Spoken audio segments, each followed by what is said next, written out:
Söz Talant Turdomamатович Мамытов'ta суроо берүү үчүн. Talant Turdomamатович söz sizde. Ekonomika keltirilgen, mamlaketke ekonomika keltirgen ziyan kança somdu? Milyon somdu bugünkü günü bildiret. Kança ekonomikaga bizdin ziyan keltirilgen. Kumtor kompaniyası tarafından. Talant Turdomamатович, biz baya ekonomikaga kança чыгым келтиргенин мен жана докладымда айтып өттүм. Бирок баягы точный суммасын ан үчүн жанакы тергөө группасы түзүлүп, ошолор ийгиликтеп чыгып 3 айдын ичинде негизи ийгиликтеп чыгыш керек. Биз ошо токтомдо көргөзүп атабыз. Ушул комиссиянын мөөнөтүн 3 айга узартып бергиле. 30 сентябрда кайра жогорку кеңешке ушундай эле отчет менен чыгалы.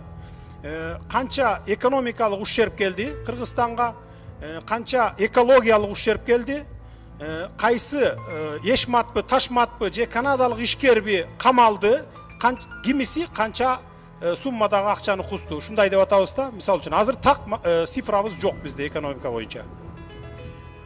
Рахмат. Экинчи суроом экономика эмес, экология келтирген бүгүнкү күнү зыян. Канча каражат түзөт?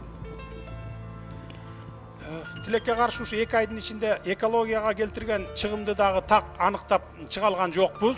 Бая так суммасын. Бирок алдын ала мындай баякы методологиялы менен алганда, мына биздин көз карандысыз экспертибиз отурат. Өзү бир эле мөңгү боюнча канча сумма ущерб келгенин өзү айтып койсун азыр. Уважаемые депутаты, хочу озвучить цифру экологического ущерба. Значит, на сегодняшний день по представленным данным КОК удалось посчитать только по одному виду – это размещение отходов в природной среде. Согласно действующей методике, этот ущерб на сегодняшний день составляет ежеквартально около 52 миллиона долларов.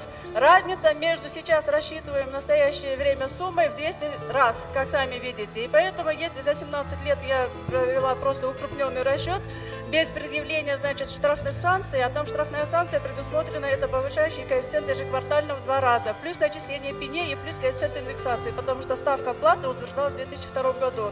На сегодня будет этот ущерб только по одному виду размещения отходов, значит, на ледниках около более чем 1 600 000 000, около 2 миллиардов. Депутаттар, мына өзүңөр күбө болгондой мына видео тасманында көрдүк.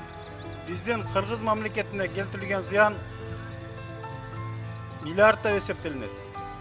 А биз болсо бүгүнкү күнү ар жактан кайрчылап акча сурап жүрөбүз.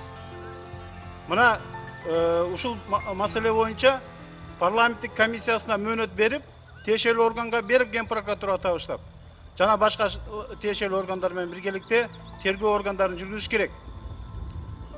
Парламенттик комиссия чогуу иш алып барыш керек. Анткени канча жыл болсо ушул 20 жылдан бери ушул маселени мына жаап жашырып, бүгүнкү күнү биздин Кыргызстандын кызыкчылыгын сатып жүрүп ушул акыбалга келдик.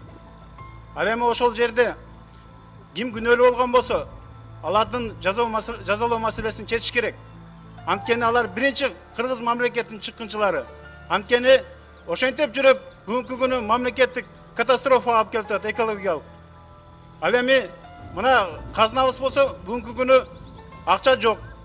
Каяктан алыш керек? Өзүбүздүн байлыктарды пайдаланбасак ким берет бизге? Ошондуктан ушул маселеде урматтуу депутаттар өтө маанилүү карап, комиссиянын түзүү менен